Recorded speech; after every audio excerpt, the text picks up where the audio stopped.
네, 주간 묘묘 이번 코너는요, 더불어민주당 국회의원의 매력을 낱낱이 파헤치고 없는 매력 기어코 만들어드리는 그런 시간입니다. 여의도 언박싱인데요. 풀샷에서 이미 여러분들 보셨을 겁니다. 오늘은 미친 발상으로 필리버스터를 그냥 장악해버린 의원님 모셨습니다. 이정헌 광진구갑 국회의원님 나오셨습니다. 안녕하세요. 네, 안녕하십니까. 반갑습니다. 아유, 불러주셔서 반갑습니다. 고맙습니다. 정말 오랜만에 뵙습니다. 김여성 앵커님. 네, 네. 앵커님이라고 하니까 그냥 묘묘라고 하시면 되겠네요. 2022년에 맞아요. 20대 대통령 선거 때 유튜브 팀장 하셨잖아요. 아이, 그렇습니다. 이재명 대선 후보님 캠프에서. 그때 쇼츠도 찍었었는데 그때 너무 잘 찍으셔가지고 근데 그때 썼어요. 제가 못 본 것 같은데. 썼어요. 나름 반응도 촬영해놓고 그냥 안 쓰신 거 아닌가? 아니에요, 썼어요. 그때 그래요? 뭐 하셨는지 기억나세요? 굉장히 의원회관 안에서 했었구나. 맞아요. 회의실. 휴게실. 제가 네. 웃음소리를 계속 요청했잖아요. 맞아요. 그냥 막 맞아요. 이런 거를 네. 여러분 나중에 한번 확인해 보세요. 지금 이 목소리입니다. 네. 이 반갑습니다. 웃음소리를 계속해서 요청을 드렸었는데 얼굴 한번 맞아요, 찌푸리지 맞아요. 않으시고 네. 너무나도 잘해주셨어요. 의원회관 그 휴게실 같은데. 네, 휴게실 네. 하나 빌려가지고 썼었죠. 저 그때 뵀을 때보다 지금 더 뭐라고 그래야 돼? 이런 표현이 적확하진 않을 수 있지만 네. 군기가 바짝 든 모습이세요. 그렇습니까? 뭔가 긴장감이 그때보다 더 이렇게 뭐 통통 튄다 그래야 되나? 네. 이게 뭔가 딱 갖춰진 모습이 느껴져요. 그때보다 오히려 더. 네, 지금 그리고 22대 국회가 출범하고 국회의원으로서 일을 한 지가 벌써 1년, 한 3개월 정도가 돼가는데 네. 정말 생각했던 것보다 국회의원들 열심히 일하고 있습니다. 그리고 네. 해야 할 일들이 많고 그만큼 책임과 역할, 시대적 수명이 막중하다 보니까 네. 눈코 뜰 새 없이 바쁘고요. 긴장을 풀면 아플 것 같아서 긴장을 풀지 못하고 정말 열심히 일을 하려고 노력하고 있습니다. 지금 민주당 초선 어벤져스라고 이야기가 나오고 있는데. 동굴 목소리. 네. 동굴 목소리. 네, 그렇습니다. 예전에 제가 동굴 목소리라고 하는 아이디를 쓰기도 했었는데 아. 네, 기억해 주시는군요. 고맙습니다. 네. 달성왕 이정헌 의원님 이렇게 있고요. 네, 아이, 정말 너무나 반갑습니다. 좋네요. 지금 동굴 목소리 왔다. 어깨 봐. 하드웨어 최강이다. 뭐 이런 이야기도 있어요. 운동하세요 요즘에? 운동을 좀 하려고 시간 날 때마다 네. 좀 가서 달리거나 이러긴 합니다만 사실 운동할 시간도 없죠, 찾기가 쉽지 않을 때가 네. 많습니다. 갑자기 운동 이야기 네. 나와서 말인데 국회의원 그 회관에서 네네. 사우나 많이 이용하세요? 헬스클럽도 있고. 네, 헬스클럽 그렇습니다. 이용하실 시간 없죠? 사우나도. 정말 피곤할 때는 가서 잠깐 운동 좀 하고 네. 달리기도 좀 하고 샤워하고 뭐 그러기도 그 정도. 합니다. 네. 거기 안에서 뭘 즐기고 뭘 하고 경험하고 이럴 시간은 네, 없으실 그럴 수는 것 같아요. 없고요. 이제 제가 오랜 기간 생방송을 했잖아요. 28년 기자 생활하는 동안에 22년인가를 생방송했으니까 하루 종일 취재하고 또 저녁에 가서 뉴스를 생방송으로 해야 되는 상황이어서 하루 종일 취재하면 피곤하고 막 그 외모도 까칠해지고 그러니까 뉴스 하기 전에 꼭 잠깐 샤워를 하는 그런 습관이 있었어요. 아, 네. 그래서 이제 국회에서도 일하다가 정말 피곤한데 또 상임위 활동을 해야 된다거나 뭐 본회의에서 뭐 발언을 해야 된다거나 이런 일들이 있으면 그 전에 네. 샤워 한번 잠깐 샤워하고 네 그렇게 가서 그때가 힘드세요? 그렇게 지금이 활동했죠. 힘드세요? 그때보다 지금이 더 힘들어요. 그러니까 시대적 소명, 그 사명감 이런 책임감이 것들에 더 대해 크다 책임감이 보니까. 더 크죠. 아. 네, 정말 국회의원이 어떤 분야에 대해서 관심을 가지고 네. 또 우리 사회가 제대로 음. 살피지 못했던 부분들까지도 살펴서 열정을 가지고 파고드느냐에 따라서 세상을 바꿀 수도 있다. 네. 그런데 제대로 열심히 일하지 않고 네. 그냥 뭐 흘러가는 대로 직장인처럼 일해서는 절대 안 되는 그럼요, 역할이기 그럼요. 때문에 정말 열심히 해야 된다. 이재명 대통령님께서도 항상 그런 말씀을 하셨잖아요. 정치인의 한 시간은 네. 우리 국민 뭐 그만큼의 네, 시간에 그렇죠. 해당된다라는 말씀을 네. 하셨기 때문에 네, 지금- 정말 열심히 일해야 되는 상황입니다. 네, 이재명 대통령 이야기 나왔는데 지금 정부 출범 100일을 앞두고 있거든요. 네, 그렇습니다. 어떻게 느끼세요? 지금 이전 정부와 비교도 되실 테고 100일 동안에 너무나도 많은 일들이 벌어졌기 때문에 그렇죠. 네. 100일 이제 뭐 3개월 조금 넘어가고 있는데 한 3년 정도 일한 것 같습니다. 그렇죠. 저는 또- 일 양만 네, 따지면 맞습니다.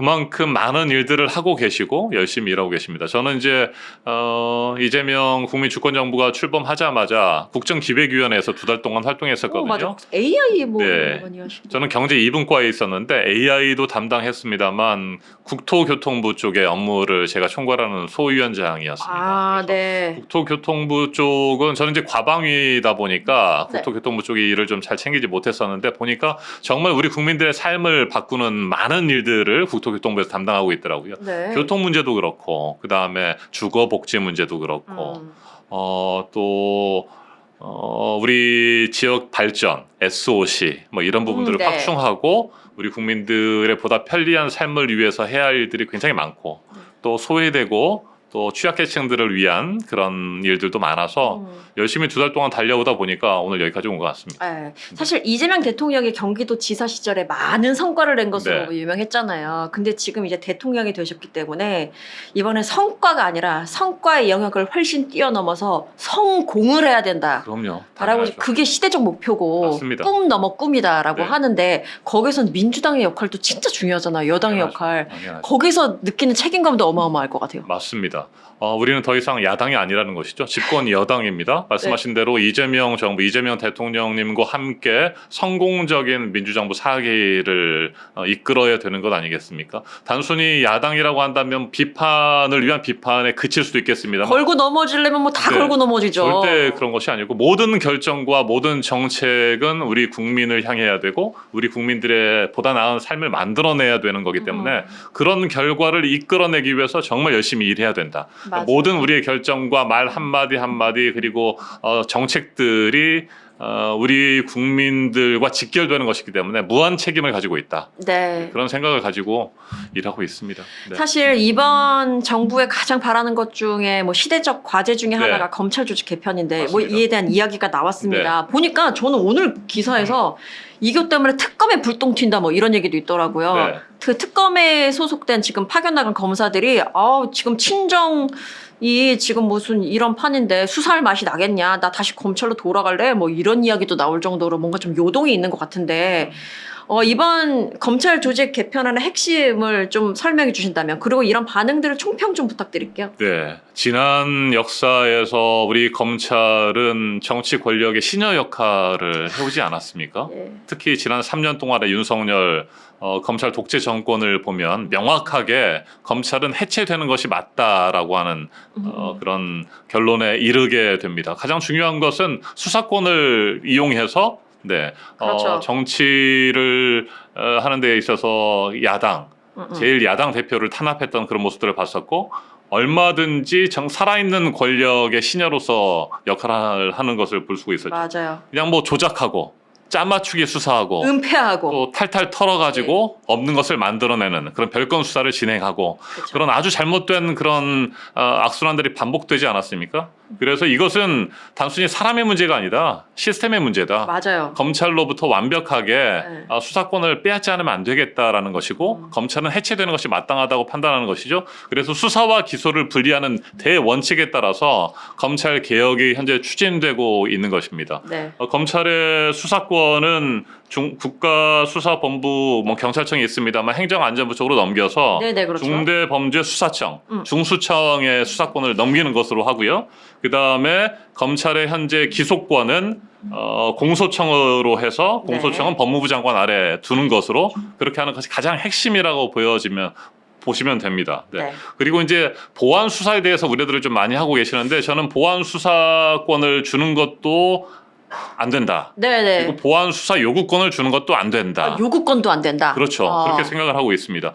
보안 수사라고 하는 것이 말이 보안 수사이지 그냥 계속해서 수사권을 갖겠다는 건 아니겠습니까? 그 별건 수사랑 네. 뭐가 다른가 싶기도 맞습니다. 하고요. 예. 그래서 절대 뭐 보안 수사권이라든지 보안 수사 요구권을 줘서는 안 된다고 저는 생각하고 있고요. 보안 수사 요구권도 안 된다. 그런 예. 방식으로 현재 진행이 될 것으로 저는 보고 있습니다. 이런 질문 많이 받으셨을 것 같은데, 그렇다면 행안부에 뭐 경찰 있고 국가수사본부, 중수청이 다 있으면 결국 한쪽에 또 힘이 쏠리는 것 아니냐. 그렇다면 어느 한쪽에 힘이 이렇게 쏠리게 되면 거기서 나름대로 또 이렇게 부딪히는 것도 있을 테고 고이게 되고 썩게 되는 것들도 있을 텐데라는 우려가 있거든요. 그렇게 우려하시는 분들이 좀 많은데 네. 법무부의 산하에 있었던 검찰과 행정안전부 산하에 있게 되는 경찰청, 중수청, 국가수사본부는 근본적으로 좀 다릅니다. 그러니까 법무부 장관이 수사 지휘권, 또 검찰청장의 수사 지휘권이 행사됐었고 네. 그런 부분들이 이제 영향을 미쳐서 정치 권력, 그다음에 대통령 권력으로부터 자유롭지 못하는 네. 그런 역할들이 될 텐데 행정안전부의 경우에는 행정안전부 산하에 경찰청이 있습니다만 행정안전부 장관이 경찰청의 지휘권을 가지고 있는 것이 아니거든요. 네. 독립적으로 수사를 진행해 왔지 않습니까? 앞으로도 그렇게 될 거라고 보여지는 것이죠. 그러니까 행정안전부 산하에 경찰청과 중수청, 국가수사본부가 있지만 네. 다 독립적으로 수사를 진행하는 것이지 네. 행정안전부 장관이 수사 지휘권을 행사하는 것이 아니다. 그래서 크게 걱정할 것이 없다. 다만 말씀하신 것처럼 행정안전부 산하의 그 수사의 핵심 기관들이 있게 되면 행정안전부의 권한이 너무 세질 것 아니냐라고 그쵸. 하는 우려들이 있습니다만 조직 자체가 비대해짐으로 인해서 오는 그 네. 뭐 권력이라고 해야 될까요? 그런데 이제 수사 대상들이 다르고 네. 서로 견제하고 균형을 맞추는 그런 기능들을 할 것으로 저는 생각하고 있기 때문에 크게 염려할 것은 아니다. 다만 행정안전부에 져서 우려되는 것보다도 법무부 산하에 네. 그대로 중수청을 놔뒀을 때 그리고 중수청과 함께 공소청이 법무부 산하로 있을 때 네. 우려되고 이런 것들이 더 많은 것이기 때문에 일단 커트 치는 것이 중요하다고 그럼요, 보시는 그럼요. 거군요. 맞습니다. 네. 네. 행안부로 가는 것이 맞죠. 네. 네.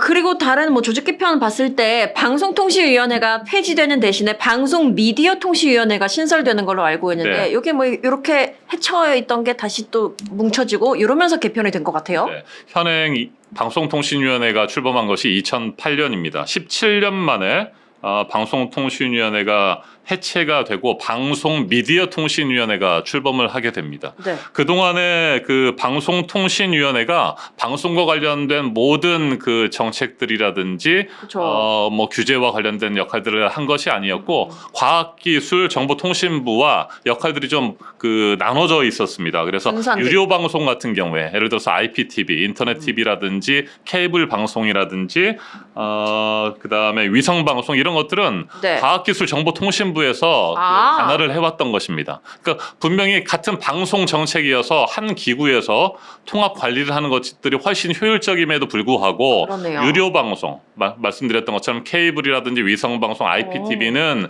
과기정통부에서 관할을 해왔고 네. 그 이외 지상파 라디오 방송 그리고 종합편성 채널, 네. 보도 전문 방송 채널 네. 이것만 지금 방송통신위원회 현행 체제에서 관리를 해왔던 것이죠. 그래서 이 분리돼 있던 양분돼 있었던 방송 미디어 관련 정책과 업무들을 하나로 통합할 필요가 있겠다. 네. 이게 나눠져 있다 보니까 사업자들도 굉장히 혼란스럽고 그렇죠. 그리고 방송 미디어 발전을 위한 다양한 정책들을 펴는 데 있어서 여러 가지 제약들이 있기 때문에 이것을 방송 미디어 통신위원회라고 하는 새로운 조직을 만들어서 통합 관리할 필요가 있겠다 싶어서 만들어지는 것입니다. 그럼 여기에 수장은 진짜 뛰어난 사람이 가야 될 것 같아요. 당연하죠. 엄청나게 이게 전 모든 걸 다 아우르는 사람이 네. 있어야 될 텐데 그 특정 인물을 생각하시고 지금 말씀하시는 것 같습니다. 기억이 안 나서 그래요.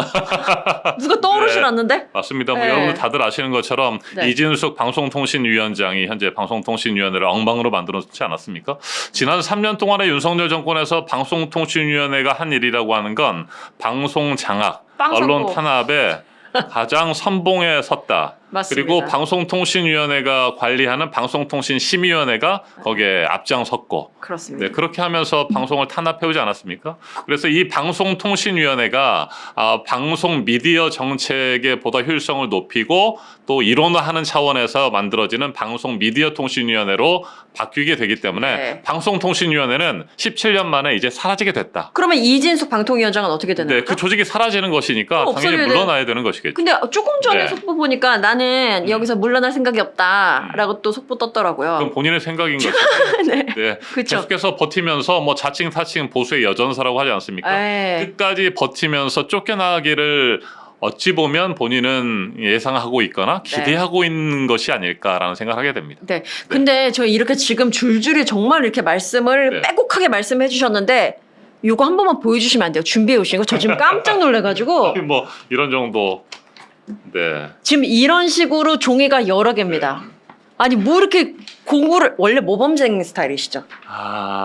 제가 뭐 그렇게 공부를 잘했다거나 열심히 막 네. 하고 그런 성격은 아니었는데 이제 방송을 하다 보면 네. 생방송 하기 전에 완벽하게 모든 팩트들을 좀 체크할 필요가 있습니다. 그러니까 때로는 우리가 방송을 하거나 그럴 때 가끔 팩트라든지 수치라든지 이런 것들이 틀리는 경우가 있는데 네. 일단 틀리는 팩트가 나오고 나면 그걸 바로잡기가 쉽지 않거든요. 맞아요. 주워 담을 수가 없죠. 담을 수가 없고 근데 그것을 누군가 나중에 보게 되면 네, 그걸 어떤 팩트로 받아들이고 잘못 써먹을 수도 있단 말이죠. 맞아요. 그래서 말을 하거나 방송을 할 때 특히 그런 경우에는 팩트 확인이 굉장히 중요하다. 그래서 물론 머릿속에 있긴 합니다만 순간적으로 그것을 뭐 착각하거나 이럴 수 있기 때문에 네. 중요한 팩트들은 좀 적어놓는 습관이 있습니다. 혹시 네. 아까 전에 제가 미리 사진 보내주신 거 있잖아요. 열심히 공부하신 그 책상 사진 혹시 준비된 게 있으면 한번 보여주실 수 있을까요?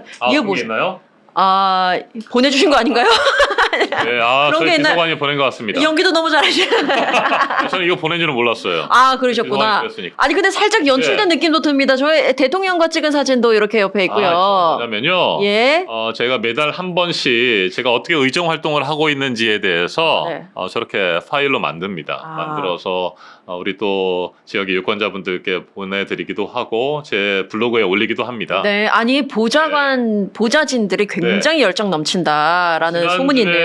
그 저희 과방위에 결산 심사할 때 네, 이준숙 위원장을 상대로 질의를 하려고 준비했던 그런 자료들입니다. 저 그때 쇼츠 봤습니다. 그렇습니다. 그냥 네. 뭐 팩트로 이런 표현 이건 표준어가 네. 맞을 거예요. 팩트로 조진다 이거 있잖아요. 네. 정말 준비하시느라 고생하셨을 것 같기도 이준숙 하고요. 위원장도 그렇고 이제 대부분의 저희가 현안 질의를 한다거나 그렇게 되면 공무원들이나 관계자들이 나와서 우리가 던질 것으로 예상되는 질문에 대한 또 네. 답변을 준비해 옵니다. 그렇죠. 그러면 충분히 저 증인이라든지 저분 참고인 같은 경우 어떻게 답변할 것이라는 것까지 예상을 하고 네. 그 다음에 또 추가 질문을 할 것들을 준비해야 되는 그렇죠. 것이죠. 그런 것들을 준비하는 겁니다. 자기. 아니 근데 그걸 이전에는 정치하시기 전에는 TV로 보시고 그걸 보도하고 네. 취재하고 이런 입장이셨다가 네, 네. 직접 이렇게 뛰어들어 보시니까 어떠세요? 크게 다를 건 없어요. 그래요? 생방송 할 때에도 뭐 계속해서 인터뷰를 해야 되는 거니까 그분에게 명확한 팩트를 던져주고 거기에 대한 입장이나 의견, 생각을 물어야 되는 것 아니겠습니까? 네. 팩트가 틀린 상태에서 물어볼 수는 없기 때문에 꼼꼼하게 많이 체크를 하는 습관들이 네. 있습니다. 근데 사실 예전에는 감정을 그렇게 드러내기는 쉽지 네. 않으셨는데 그렇죠. 지금은 이제 혼도 내시고 질책도 하고 이런 위치이기 때문에 쉽지는 않으셨을 것 같다는 생각이 들어요. 훨씬 더 오히려 시원하죠. 그러니까 시원하죠. 생방송을 할 때에는 때로는 기계적 중립에 묶여 있을 수밖에 없는 경우들이 네. 있습니다. 그러니까 분명히 양쪽의 뭐 여와 야의 정치인을 부른다고 한다면 누가 잘못했는지 명확한데 그 자리에서 토론을 하면서 당신이 잘못했다거나 강하게 질책하거나 비판을 하게 되면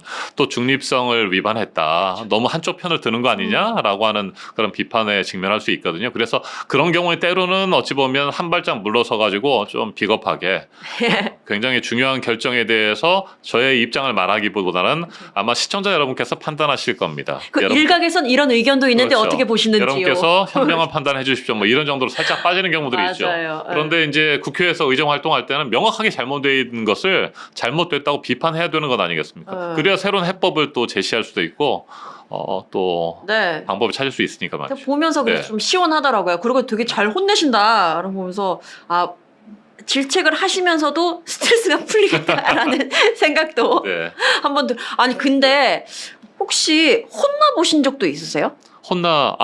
손석희 네네. 대표님이나 그건 31년 전에 31년 전이요? 31년 전의 일입니다. 제가 광주 MBC에서 1994년에 기자 생활을 시작했는데 네. 6개월의 수습을 거치고 처음 중계차, 생방송 중계차를 타게 됩니다. 너무 무섭다. 벌써 그때가 떨린다. 장마철이었어요. 예. 전남 나주 들녘이 완전히 침수가 된 배밭도 있고 막 그랬었는데 네. 침수가 됐어요. 비가 엄청나게 쏟아졌습니다.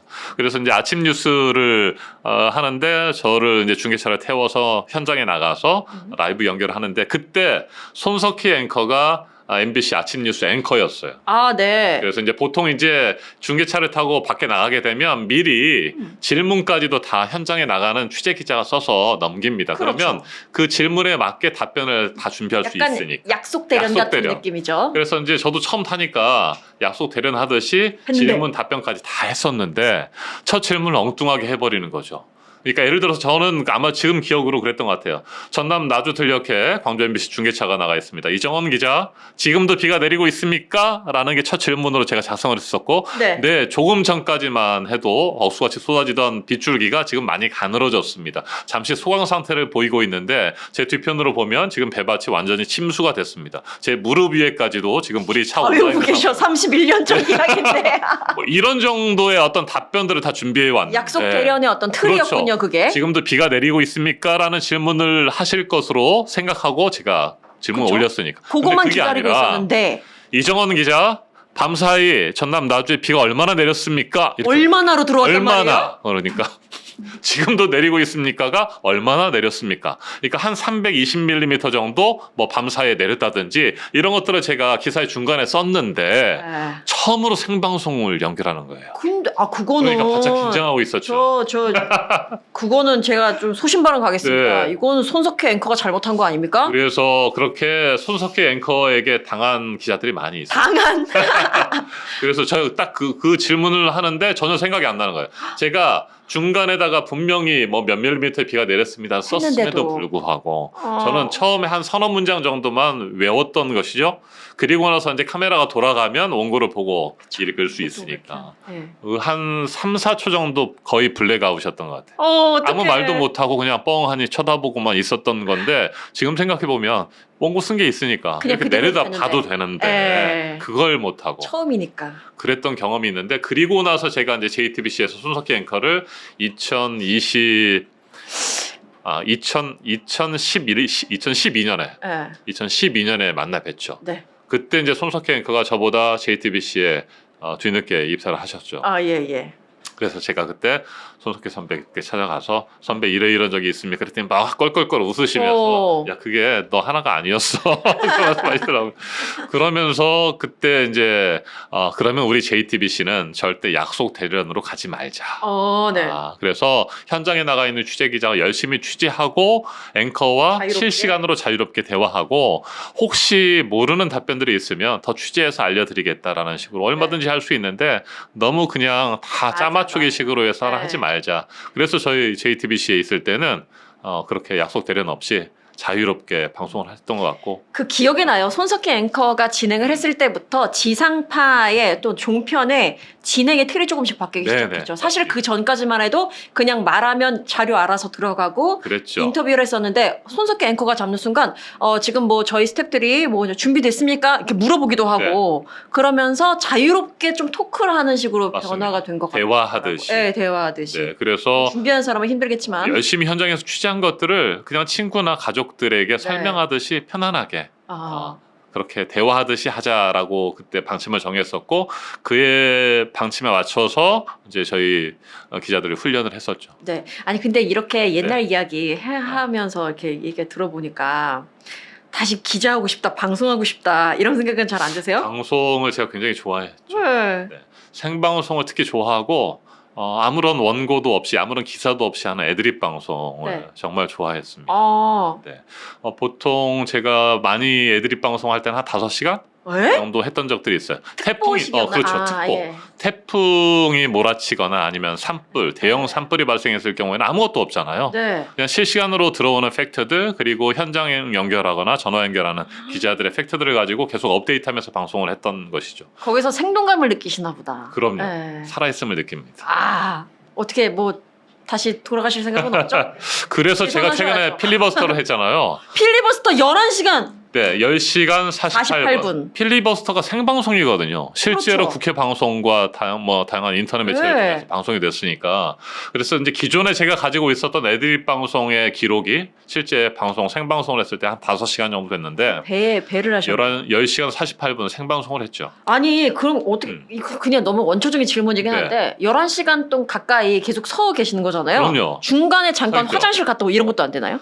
화장실 예전에 김대중 대통령님께서 필리버스터를 하실 때 6시간 기록을 세우셨다고 해요. 네. 그때는 화장실도 못 가시고 뭐 잠시 쉴 틈이 없었습니다. 네. 지금은 화장실 가는 것은 허용을 해줍니다. 그쵸. 근데 가서 뭐 앉아 있거나 쉬거나 이런 것들이 허용되지는 않아요. 빨리 물론 정말 갔다 와야 돼. 화장실을 뭐 1분 안에 갔다 와라 이런 규정은 없기 때문에 네. 화장실에 가서 뭐 5분 있다가 10분 있다가 올 수도 있습니다. 네. 그런데 그렇게 하면 또 눈치가 보이거든요. 빨리 다녀와야 그냥 되죠. 빨리. 그래서 저 같은 경우에는 6시간 정도를 하고 화장실 딱 한 번 갔다 오고 네. 그리고 나서 또 5시간 48분을 계속 이어서 했죠. 아니 끝나고 네. 자리로 돌아오시는데 진짜 바닥에 이만한 짐을 다 네. 챙기셔가지고 들어가는 내내 많은 동료 의원분들께서 격려도 해주시고 네. 잘한 박지원 의원님 같은 네. 경우 나는 그동안 잘하고 해도 못 짜겠다 뭐 이렇게 그러셨죠. 말씀하셨는데 그렇습니다. 엄청 뿌듯하실 것 같아요. 아, 네. 정말 끝나고 나서 걸어 나오려고 하니까 허리가 아파가지고 걷기가 힘들 그럴 것 정도더라고요. 같아요. 한 6시간, 7시간 되니까 이렇게 가끔 한 번씩 몸을 기대지 않으면 안 될 정도로 어머. 허리가 아프게 됐어요. 즉흥 발언도 많이 하셨나요? 그럼요. 즉흥 발언이 거의 거의 그냥 애드립 방송이라고 봐야 되죠. 그러니까 기본적인 원고라든지 자료들을 뭐 이렇게 챙겨가긴 했습니다. 네. 우리 특히 보좌진들이 열심히 준비를 해주셨기 때문에 그래서 끝에 보좌진 한 명 한 명 다 이름도 그러니까 저 혼자 할 말씀하시고. 수는 없는 거죠. 네. 그러니까 그냥 시간이 허용됐다고 한다면 아마 15시간, 16시간 필리버스터의 기록을 깰 수도 있겠다 싶더라고요.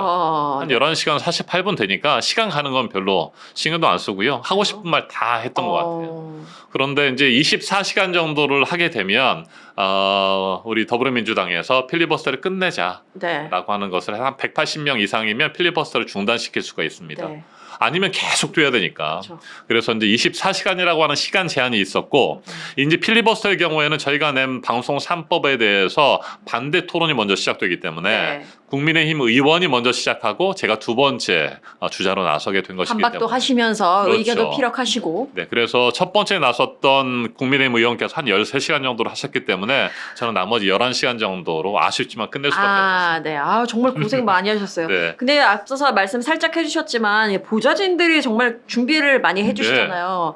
보면서 의원님들의 역량, 능력이 매우 중요하지만 함께하는 팀의 역할이 굉장히 그럼요. 중요하죠. 네. 들어오시기 전, 정치인이 되시기 전과 후가 그런 부분에 있어서도 많이 좀 달라졌을 당연하죠. 것 같아요. 그러니까 아무리 똑똑하고 잘난 정치인이라고 할지라도 혼자서 할 수 있는 능력과 일의 한계가 너무나도 명확합니다. 할 수 맞아요. 있는 일이 많지 않습니다. 네. 한 명이서 한다고 해봐야 고작 2~3명분의 역할을 열심히 한다면 할 수 있겠지만 9명의 보좌진들이 저를 보좌했을 때는 더 큰 일들을 할 수 있는 것이죠. 네. 정말 챙겨야 될 것들이 많습니다.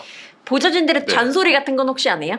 잔소리들 저는 잔소리를 하기보다는 열심히 준비해준 자료들을 저는 웬만하면 하나도 놓치지 않으려고 최선을 다해서 질의도 하고 발언도 합니다. 그래서 네. 특히 이제 뭐 현안 질의를 하거나 국정감사를 할 때에도 예를 들어서 한 10개 정도의 질문을 준비해줬다. 네. 그러면 제가 거기에다 살을 붙여가지고 더 많은 질문들을 해서 우리 보좌진들이 열심히 준비한 것들이 그냥 헛수고로 끝나지 않게 하려고 노력을 했던 것이고요. 필리버스터를 할 때에도 많은 자료들을 준비해줬기 때문에 그걸 바탕으로 해서 제가 또 별도로 제가 준비한 자료들 이런 것들을 섞어서 얘기했고 네. 또 제가 평소에 하고 싶었던 이야기들 특히 뭐 지역 방송을 살려야 된다라는 부분이라든지 우리의 취약계층과 사회적 약자들을 위해서 우리 국회가 어떤 역할을 해야 되는지 이런 부분에 대해서 말씀을 드릴 수 있는 좋은 기회였던 것 같습니다. 사실 방송을 오랫동안 네. 하셨기 때문에 그 협업에 있어서 굉장히 익숙하실 것 같다라는 생각이 들어요. 사실 저희가 카메라 뒤에 보이지 않는 네. 스태프들이 굉장히 그럼요. 많고 작가진들이 정말 다 준비를 해주시고 네. 그걸 얼마만큼 소화하느냐가 네. 앵커의 또 역량이었기 때문에 그런 측면에서 많이 뭐 훈련, 네. 뭐 습관 이런 것들이 되지 않았을까. 정말 감사하죠. 저 혼자 네. 할 수 없는 일들을 보좌진들이 도와줘서 했으니까 네. 그래서 진심 어린 그런 마음으로 감사의 뜻을 전했던 것 같습니다. 네, 그때 막 박수도 쳐주시고 분위기가 너무 좋았습니다. 네. 혹시 저희 가방 갖고 오셨나요? 네네. 네, 저희 왓츠 인마이백 네. 있는데 가방 안에 있는 것들을 제가 좀 한번 샅샅이 살펴보도록 하겠습니다. 들어가선 안 될 것들이 들어가진 않았죠. 저희가 또 이미지 챙겨드리기 때문에. 네, 기본적으로 제가 가지고 다니는 것들은 이제 뭐 제가 빼도 될까요? 네, 뭐 이런 유인물이라든지 이거 뭔지 한번 해야 될 것들. 그건 제가 이거 맞아. 이거 네. 봐야 됩니다. 아니, 이거 뭐 여러분 보면 깜짝 놀라실걸요. 지금 오프닝, 합창 네. 이런 것들이 있습니다. 음. 독립운동가 2막 1장 이런 거 다 보여드리긴 그래서 안 보이시죠? 이렇게 있는 거예요. 이게 뭘까? 키워드가 바로 나오네요. 네. 합창. 이게 뭐죠? 뭐 준비하시는 거죠? 9월 23일. 9월 9월 23일. 23일. 오늘이 9월 9일이니까요. 딱 2주 뒤입니다. 다다음 주 9월 23일 화요일 화요일? 오후 7시 30분 뮤지컬 무대에 섭니다. 아니 뮤지컬이라뇨. 지금 방금 뮤지컬처럼 웃으셨어요. 이렇게. 저 이 웃음소리가 너무 좋은 거예요. 예전에 캠프 때부터. 좀 부담스럽지 않아요? 아니요, 너무 좋아요. 네. 가끔 그런 생각을 합니다. 제 목소리가 너무 부담스럽지 않을까? 좋습니다. 아니 그러면 지금 연습도 한창이라고 들었는데 네. 사진도 지금 뮤지컬 배우신가요? 옆에 계신 분들은? 네, 맞습니다. 오. 배우죠. 그럼 노래를 하시는 거예요?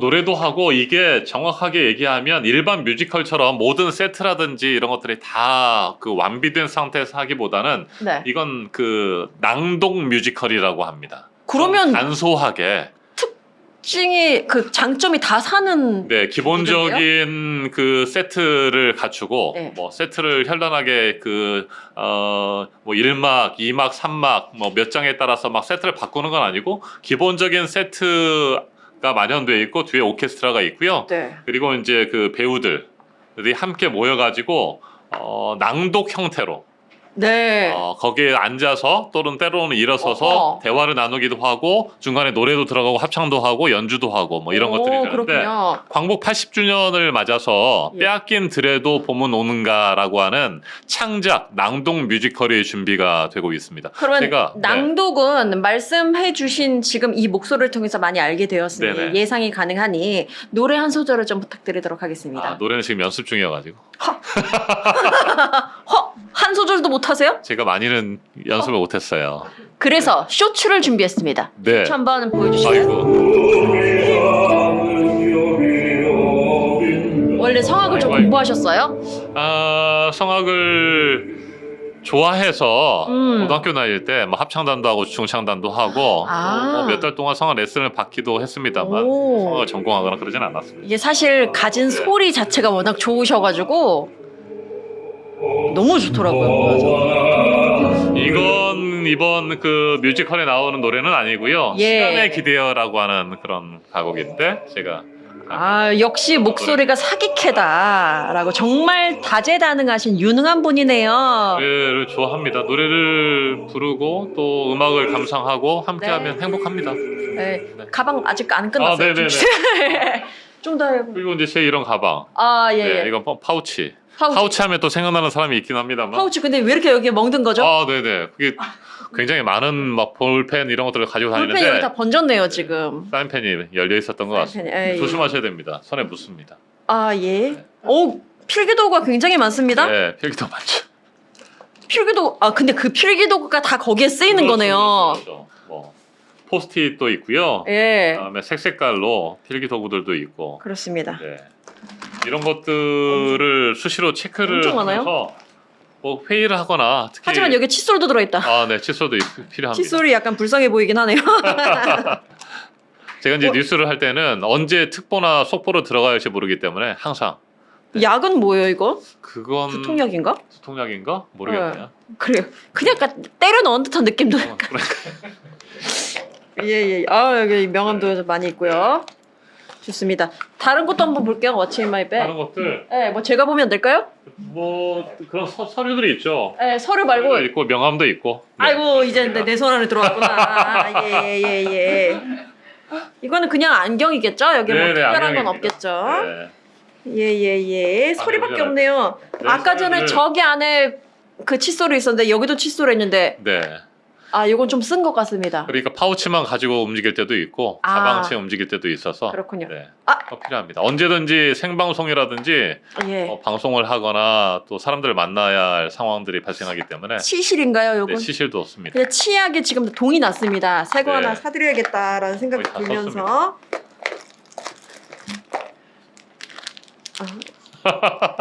네, 비상식량. 비상식량 하지만 밑에 깔려 있어서 약간 찌부된 상태다 라는 말씀 드리면서 뭐가 없네? 이거 뭐야? 이거 보여드려도 되나요? 이거 그거 뭔지 뭐 이게 사진인 것 같은데? 그냥 약간 다 네, 진짜 네. 때려 넣으신 것 같은데. 네네네. 사진이 또 뭐 가끔 뭐 필요할 때도 있어요. 이야, 이 사진 보세요. 앵커 시절 사진 앵커 아닙니까? 시절 사진 있네요. 네. 이거 네. 이렇게 사진 되게 많아요. 이 네. 같은 걸로. 저는 이게 보통 우리가 방송을 할 때 카메라가 돌아가고 생방송하는 건 괜찮은데 스틸 사진을 찍는 게 굉장히 어색해요. 지금도. 네, 맞아요. 그래서 이제 예전에 그 앵커 할 때 찍었던 사진을 그냥 인화해서 필요할 때마다 쓰려고 가지고 다니는 사진. 새로 사진 찍는 것이 이때 좀 조금 더 슬림하신 것 같네요. 그렇죠. 지금보다는. 그게 2011년인가 찍은 사진이니까 14년 전 사진이에요. 10몇 년 전 사진이시구나. 이것도 많네요. 네. 수첩들 많이 가지고 다니죠. 항상 뭔가 메모하고 필기도구가 그럼요. 굉장히 많네요. 기본이죠. 기자 생활할 때도 그렇고 어. 지금도 가서 뭐 많은 분들 또 지역에서 만나거나 국회에서 만나게 되면 중요한 것들 받아 적어야 되니까. 그게 현안들이 많이 네, 있어요. 그렇죠. 현안들이. 예. 뭐 젤렌스키 대통령 뭐 이런 데 있고요. 사실 글씨를 잘 못 젤렌스키 알아보겠어요. 대통령에 대한 내용이 있습니까? 네. 너무 좋네요. 뭐 다 뒤져봤고요. 네. 혹시 더 보여드릴 거 없으시겠죠? 이건 명함이고. 명함도 있고. 뭐 요거는 요 정도 보면 돼요. 네. 검사 끝났습니다. 뭐 별거 없죠? 예. 네. 학교 다닐 때 이렇게 막 그 가방 검사하고 참 그랬던 폭력적이고 야만적인 시절이 있었습니다. 네, 바로 책상 위로 다 올라가라고 하고 눈 맞습니다. 감으라고 한 다음에 책상 위로 올라가시라고 할래다 참았어요. 지금 그런 방금 시절이 참 있었어요. 웃으시는데 살짝 무서웠다. 맞아요. 약간 선 넘은 야만적인 방송입니다. 저희는 참 정말 학교 다닐 때 80년대 네. 제가 중학교 고등학교 다닐 때인데 그때 지금도 생각나는 게 복도에다가 시험 끝나고 나면 1등에서 꼴등까지 650등까지 쫙 이름 써가지고 점수 붙여놨던 그런 시절이 있습니다. 그런 시절을 너무나도 그냥 당연하게 생각하면서 지내왔는데 돌이켜보면 정말 그게 얼마나 폭력적이고 맞아요. 야만적이었는가라는 진짜 생각이 많아요. 들죠. 근데 저 때는 그래도 이렇게 등수를 어디다 붙여놓거나 이러진 않았었거든요. 그렇습니까? 그렇게 차이는 많이 안 나는 걸로 알고 있는데 의원님이랑 저랑 그런가요? 많이 차이 안 날 거예요. 그렇습니까? 근데 네. 그만큼 교육 환경이 계속 빠르게 변하고 있어요. 네, 그럼 요즘도 해마다 변하고 있고 그래서 좀 한 10년 전, 5년 전만 돌아봐도 와 그런 시절이 있었나. 네, 맞아요. 하지만 저희는 그게 그 정치 야만을 그대로 역할인 것 같아요. 네 그렇게 맞아요. 너무나도 잘못된 것인데도 우리가 문제를 인식하지 못했던 것들에 대해서 문제를 제기하고 해법을 찾고 하는 것들이 그게 정치의 역할이고요. 그래서 네. 열심히 일해야 될 것 같습니다. 좋습니다. 네, 밸런스 게임 아시죠? 밸런스 게임. 밸런스 게임 한 2개만 가도록 하겠습니다. 게임이요. 둘 중에 하나를 무조건 선택하셔야 되는 겁니다. 맞습니까? 이제는 절대 다시 혼나고 싶지 않은 사람 이재명 대 손석희. 이 둘 중에 한 명한테 정말 혼나고 싶지 않다. 정말 혼나고 싶지 않다. 네. 하나, 둘, 셋. 이재명. 와. 혼나신 적 있으세요? 아니요. 혼난 적이 없는데. 혼나면 안 될 것 같죠? 네, 앞으로도 혼나면 안 될 것 같습니다. 맞아요. 정말 잘해야죠. 최근에 그 대통령님을 만나 뵀는데 그래도 이정원 화이팅 해주시더라고요. 예. 네. 근데 그 짧은 한마디에 이 무슨 소리. 네. 근데 그 짧은 한마디에 정말 힘이 나고 또 네. 긴장도 되고 할 것 같아요. 네, 맞습니다. 이재명 대통령님과 손석희 우리 선배님 말씀하셨는데 정말 또 다른 제3의 답이 있다고 한다면 저는 국민들에게 혼나지 않았으면 좋겠어요. 아니 그냥 뭐 제가 하는 얘기가 아니라 예. 정말 근데 진짜 정말, 제일 무서운 거죠. 그럼요. 사실. 예. 국민을 가장 중심에 두고 우리 국민 여러분께서 무엇이 필요한지 그분들이 어떤 생각을 가지고 계신지 그런 것들을 잘 파악하고 맞아요. 국민들을 위해서 일하는 것이 제일 필요하지 않겠습니까? 국민한테 혼나지 말라고 네. 이재명 대통령이 대신 그 중간에 혼내실 수도 있는 거고 네. 뭔가 사실 혼낸다는 느낌이 좀 그렇긴 하네요. 삼권 분립의 이 대한민국에서. 하지만 뭐 네. 정치적 선배로서 뭐 네, 이런저런 조언이 오고 갈 수 있는데 어쨌든 간에 가장 두려워할 대상은 국민이다. 그렇습니다. 라는 말씀해 주셨고 인생에서 한 가지는 포기해야 한다면 첫 번째 네. 철저한 사전 준비 공부 네. 두 번째 동굴 목소리 둘 중에 하나를 포기해야 한다면 공부 대 동굴 목소리 너무 어려운데? 진짜 어려운데요? 그쵸? 네.